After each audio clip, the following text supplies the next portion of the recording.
What if I told you the apocalypse might not come from a nuclear war, or climate change, or AI?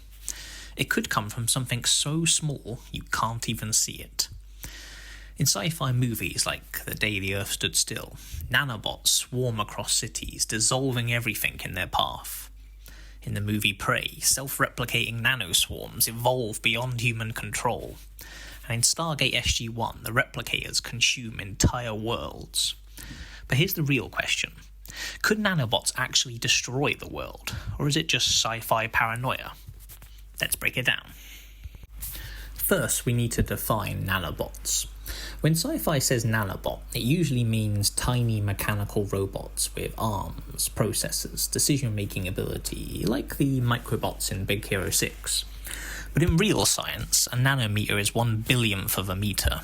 At that scale, gravity becomes irrelevant. Surface forces dominate. Brownian motion constantly jostles you. Heat noise becomes chaos. A true robot with gears and motors at that scale is basically impossible with current physical constraints. What we actually have are nanoparticles, DNA origami machines, catalytic molecular systems, drug delivery nanocapsules. These are chemical systems, not mechanical robots, and that difference matters enormously. The fear of nanobots comes from a concept proposed by Eric Drexler in the 1980s. Self-replicating nanobots that consume matter to build copies of themselves. Runaway exponential growth, planetary consumption, total biosphere collapse. In the sci-fi The Day the Earth Stood Still, we literally see a nanoswarm dissolve a stadium into dust. In Prey, the swarm evolves, hunts, adapts. But here's the real scientific question. Could exponential nanoreplication actually happen? So let's look at the real science of nanobots. Replication requires raw materials, energy, error-free copying, information storage, and waste removal. Let's compare that to biology. Bacteria replicate incredibly efficiently, and they still require complex enzymatic pathways, ATP energy cycles, temperature control, error correction proteins. Even then, mutations constantly occur. Now imagine building a fully mechanical, self-replicating robot. At the nanoscale, you can't use traditional motors. Thermal vibration disrupts structure. Energy density becomes a limiting factor. Heat dissipation becomes catastrophic. The physics is brutally unforgiving at that scale. The smaller you go, the more chemistry replaces engineering. As ever, we need to examine the energy problem. This is where the sci-fi collapses. Let's say a nanobot wants to eat matter. Breaking chemical bonds requires energy. To rearrange atoms, you have to overcome the activation energy barriers. If nanobots were dissolving cities, like in The Day the Earth Stood Still, you would see massive heat release, explosions, chemical byproducts, detectable energy signatures. Matter doesn't quietly vanish. Atom rearrangement is thermodynamically expensive.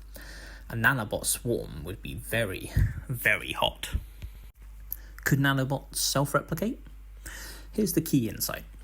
Self-replication already exists. It's called life. Viruses, bacteria are essentially microbiological nanomachines, and they are incredibly hard to design from scratch. To build artificial self-replication at the nanoscale, you would essentially need to recreate ribosomes, polymerases, genetic encoding, membrane transport systems, at which point you've essentially reinvented synthetic biology, not mechanical nanobots. So if the world ends from nanoscale replication, it's far more likely to be biological than mechanical. In Big Hero 6, millions of microbots act as programmable matter. In Avengers Infinity War, Tony Stark's suit reshapes itself instantly. Could we make this type of swarm robotics? Yeah, but here's the catch.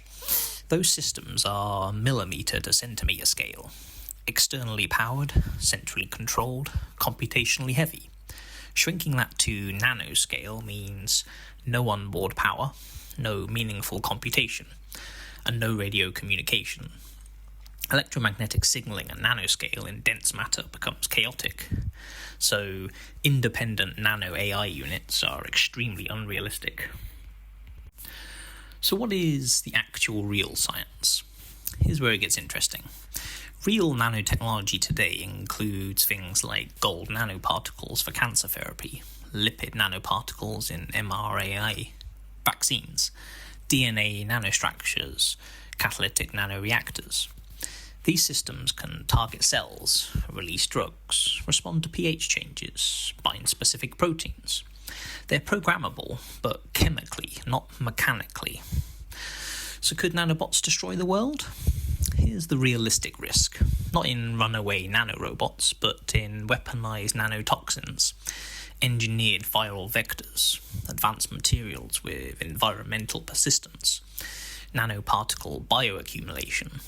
The danger isn't exponential replication, it's misuse.